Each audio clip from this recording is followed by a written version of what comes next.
തെരഞ്ഞെടുപ്പ് പ്രചരണം അങ്ങനെ അവസാനിച്ചു. ഇനിയുള്ള ദിവസങ്ങൾ വോട്ടെടുപ്പിനും ഒപ്പം ഫലത്തിനും വേണ്ടിയുള്ള കാത്തിരിപ്പാണ്.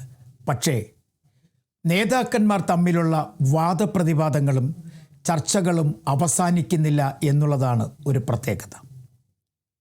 ഈ തെരഞ്ഞെടുപ്പ് വരുന്നതിന് മുമ്പ് കേരള രാഷ്ട്രീയത്തിൽ ചർച്ചയായ ഒരു പ്രയോഗമായിരുന്നു മോൻ പ്രയോഗം. അന്ന് കേന്ദ്രമന്ത്രി സുരേഷ് ഗോപിയാണ് എയിംസിൻ്റെ പേരിൽ ഒരു മോൻ പ്രയോഗം നടത്തിയത്.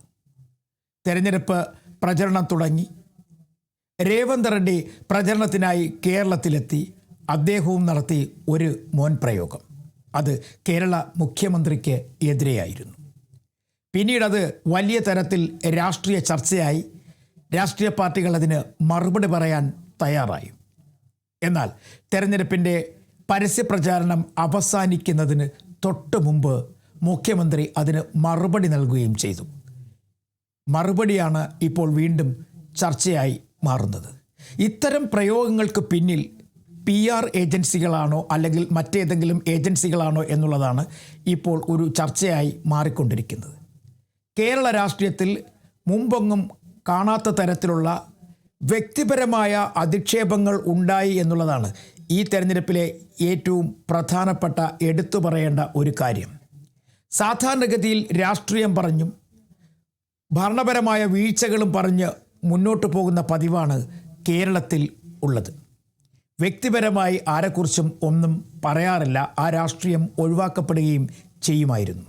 എന്നാൽ ഇത്തരത്തിൽ മോൻ പ്രയോഗങ്ങൾ രാഷ്ട്രീയത്തിന് വേണമോ വേണ്ടയോ എന്നുള്ള കാര്യമാണ് മലയാളി ചർച്ച ചെയ്യേണ്ടത്. അല്ലെങ്കിൽ രാഷ്ട്രീയത്തിൽ വ്യക്തികളെ അങ്ങോട്ടും ഇങ്ങോട്ടും ഇത്തരത്തിലുള്ള പ്രയോഗങ്ങളിലൂടെ അധിക്ഷേപിക്കുന്നത് ശരിയാണോ എന്നുള്ളതാണ് നമ്മൾ നോക്കേണ്ടത്. എന്തായാലും ഈ വിഷയം കേരളത്തിൽ വലിയ ചർച്ചയായി മാറും എന്നുള്ളത് ഉറപ്പാണ്. ഇപ്പോൾ മാറുകയും ചെയ്തു. ഇനി മാറാനുള്ള സാധ്യതയുമുണ്ട്. ഇതിനിടയിൽ മുഖ്യമന്ത്രി മറുപടി നൽകിയതോടുകൂടി തന്നെ ഇത് അവസാനിക്കും എന്ന് പ്രതീക്ഷിച്ചിരുന്നെങ്കിൽ തന്നെയും മറ്റ് നേതാക്കന്മാർ അത് ഏറ്റുപിടിച്ചിരിക്കുകയാണ്. വരും ദിവസങ്ങളിൽ ഇതിൻ്റെ പിന്നാലെയുള്ള ചർച്ചകളും ഉയരാൻ സാധ്യതയുമുണ്ട്. എന്തായാലും തെരഞ്ഞെടുപ്പിൻ്റെ അവസാന നിമിഷങ്ങളിൽ ഇത്തരം ചർച്ചകൾ ഉയരുന്നത് കേരളത്തെ സംബന്ധിച്ചിടത്തോളം, കേരള രാഷ്ട്രീയത്തെ സംബന്ധിച്ചിടത്തോളം അത്ര നല്ല ഭൂഷണമായ കാര്യമല്ല, അല്ലെങ്കിൽ നല്ല കാര്യമല്ല എന്ന് പറയുന്നതായിരിക്കും ശരി. 2 ദിവസം മുമ്പാണ് സംസ്ഥാന മുഖ്യമന്ത്രി വികസന പ്രവർത്തനങ്ങളുടെ പട്ടിക അല്ലെങ്കിൽ പ്രോഗ്രസ് റിപ്പോർട്ട് പുറത്തുവിട്ടത്. കൃത്യമായും കഴിഞ്ഞ 5 വർഷത്തിനിടയ്ക്ക് നടത്തിയ വികസന പ്രവർത്തനങ്ങൾ, അതായത് ഇടതുമുന്നണിയുടെ പ്രകടന പത്രികയിൽ പറഞ്ഞിരുന്ന കാര്യങ്ങളിൽ 98% പൂർത്തിയാക്കാൻ കഴിഞ്ഞു. അത് അഭിമാനകരമായ നേട്ടം എന്ന് മുഖ്യമന്ത്രി തന്നെ പറയുകയും ചെയ്തു. അതിന് തൊട്ടു പിന്നാലെ അത് പച്ച നുണ എന്നായിരുന്നു പ്രതിപക്ഷം ആരോപിച്ച് രംഗത്തെത്തിയത്. ഇതൊക്കെ രാഷ്ട്രീയപരമായ ആരോപണങ്ങളാണ്, നല്ലതാണ് എന്ന് പറയാൻ കഴിയില്ല. എങ്കിൽ തന്നെയും ഇത്തരം ആരോപണങ്ങളെ കേരളം ഉൾക്കൊള്ളും. പക്ഷേ അതിനും അപ്പുറത്തേക്ക് രാഷ്ട്രീയപരമായി മുതിർന്ന നേതാക്കന്മാരെ ഇത്തരത്തിലുള്ള പ്രയോഗങ്ങളിലൂടെ, മോൻ പ്രയോഗങ്ങളിലൂടെയൊക്കെ തന്നെ അധിക്ഷേപിക്കാൻ ശ്രമിക്കുന്നത് ശരിയാണോ ഇല്ലയോ എന്നുള്ളത് നേതാക്കന്മാർ തന്നെ ആലോചിക്കേണ്ട കാര്യവുമാണ്. ഇത്തരത്തിൽ വ്യക്തി അധിഷ്ഠിതമായ ആരോപണങ്ങൾക്ക് അപ്പുറത്തേക്കും മറ്റു ചില കാര്യങ്ങൾ കൂടി ഇത്തവണ തെരഞ്ഞെടുപ്പിൽ ചർച്ചയായി എന്നുള്ളതാണ് ഒരു പ്രധാനപ്പെട്ട കാര്യം. പ്രത്യേകിച്ചും ഡീലും അതുപോലെ തന്നെ ചില രാഷ്ട്രീയ പാർട്ടികളുമായുള്ള ഇടപാടുകളും. തെരഞ്ഞെടുപ്പിൻ്റെ ആദ്യ ദിവസങ്ങളിൽ തന്നെ ചർച്ചയായ അല്ലെങ്കിൽ നാമനിർദ്ദേശ പത്രിക നൽകി ഇതിൻ്റെ തുടക്കത്തിൽ തന്നെ ഏറ്റവും വലിയ വിഷയമായി ചർച്ച ചെയ്യപ്പെട്ടത് ഡീൽ വിഷയമായിരുന്നു. പാലക്കാട് കേന്ദ്രീകരിച്ച് CPMൻ്റെ സ്ഥാനാർത്ഥി BJPക്ക് ജയിക്കുന്നതിന് വേണ്ടി വഴിയൊരുക്കാനാണ് നിൽക്കുന്നത് എന്ന തരത്തിൽ ആരോപണം ഉന്നയിക്കുകയും അത് കോൺഗ്രസ് തന്നെ ഡീലാക്കി മാറ്റുകയും ചെയ്തു.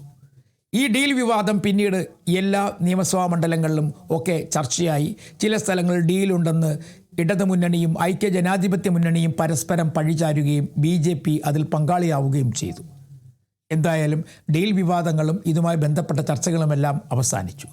എന്നാൽ അവസാന ദിവസങ്ങളിൽ വീണ്ടും ഉയർന്നു വന്നതായിരുന്നു കിറ്റിൻ്റെ വിവാദം.